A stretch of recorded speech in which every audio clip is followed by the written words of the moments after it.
जिले में लव जिहाद की शिकायतों के मामले लगातार सामने आ रहे हैं। आज शहर की वत्सला विहार में रहने वाली आदिवासी नाबालिग युवती को प्रेम जाल में फंसाने का एक मामला सामने आया है। इस पूरे मामले की शिकायत परिजन और हिंदू संगठन के कार्यकर्ता लेकर कोतवाली पहुंचे और युवक के खिलाफ एफआईआर दर्ज कराई। बालिका और उसके परिजनों की शिकायत पर स्टेडियम क्षेत्र में खेलकूद सामग्री की दुकान संचालित करने वाले युवक के खिलाफ एफआईआर की गई है। इस मामले में हिंदू संगठन के अशोक पालीवाल, हिंदू जागरण मंच के जिला अध्यक्ष डॉक्टर अनीश हरजरे, विहिप के जिला मंत्री अनिमेश जोशी, माधव झा सहित कई कार्यकर्ता कोतवाली थाने पहुंचे थे। थाने पे क्यों आए? थाने पे इसलिए आना पड़ा कि यहाँ पर एक 14 वर्ष की जो बालिका है, एसटी परिवार की है, हमारे आदिवासी परिवार की है। 14 वर्ष की बालिका को झूठे आश्वासन देकर और बार बार एसएमएस और के द्वारा उसके बार बार राउंड लगाकर उस पर दबाव डालकर उसे अपने पक्ष में खड़ा करने की कोशिश की जा रही थी। नाम राजा बताया जा रहा था। तो कहावत है ना, बकरे की अम्मा कब तक खैर मनाएगी। तो अब वो समय नहीं रहा। अंततोगत्वा मैं इस हिंसा के खिलाफ हूँ बकरे की, पर फिर भी असत्य अब टिकने वाला नहीं है। अब समाज में काफ़ी जागृति आ गई है।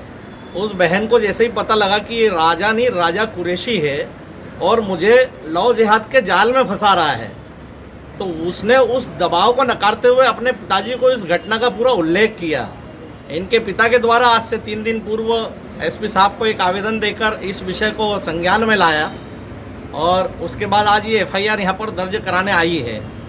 हमने देखा कि पूरे निमाड़ में ये 14-14, 15-15, कल ही अभी परसों मतलब 1 जुलाई को एक डोंगरी में 16.5 वर्ष की बालिका को लेकर एक मुस्लिम युवक भाग गया है, जिसके कि 3 भाई भी अभी फरार हैं। तो इस प्रकार की असंख्य घटनाएं तो पहले भी होती थी, लेकिन उन घटनाओं को हमारा आदिवासी समाज हिम्मत नहीं कर पाता था कि आके थाने में एफआईआर करवाए, उसे सहन कर लेता था।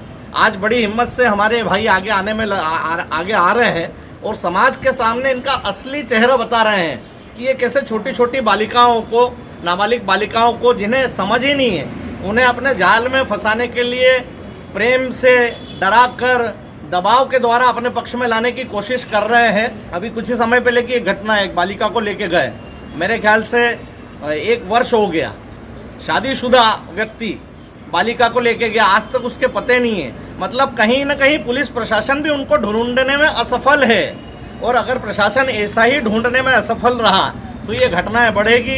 समाज में जागृति आ रही है, समाज अपने ऊपर हो रहे अत्याचारों का पर्दाफाश कर रहा है, इसलिए घटना हमारे सामने अधिक आ रही है। और हमारा समाज से यह आग्रह है कि इस प्रकार की अगर घटनाएं हो रही है तो समाज आगे आए, प्रत्यक्ष रूप से एफआईआर करवाए और अपनी जितनी भी बच्चियां हैं वो कहाँ जाती आती है उसका लेखा जोखा उसके इष्ट मित्रों का रखे, तो ही इस प्रकार के आने वाली समस्याओं से समाज बच के रहेगा। हम सब इनके साथ हैं। इसी विषय को लेकर आज यहाँ पर थाने में आना हुआ। ये आज हिंदू जागरण मंच पिछले 3 माह से प्रयास कर रहा है। 3 माह में 12 घटनाएं हो चुकी है। इस संदर्भ में उच्च अधिकारियों में एसपी साहब को बताया गया है, डीआईजी साहब से भी संपर्क किया गया है। बाकी ये घटनाएं दिन पे दिन बढ़ती जा रही है।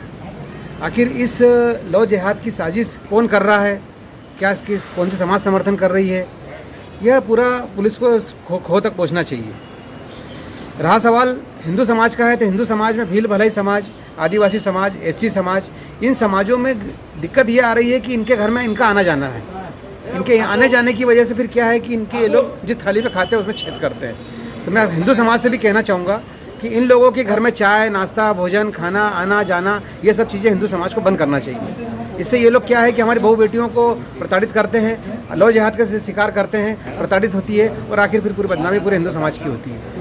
हिंदू जागरण मंच ये चाहता है कि प्रशासन भी इस ओर ध्यान दे कि ये केस क्यों बढ़ रहे हैं, इनको कठोर से कठोर सजा दी जाए। ये बताइए, आज आप थाने पे क्यों आए हैं? मैं अपनी बेटी के लिए आया हुआ हूँ। क्या विषय लेकर आए हैं आप? इसे एक मुस्लिम लड़का परेशान करता था। क्या नाम लिखना? नाम तो राजा लिखता है वो, और मुझे न्याय चाहिए। आपका परिचय बताइए। आपका परिचय? हर्ष उपाध्याय, न्यूज़ फर्स्ट, खंडवा।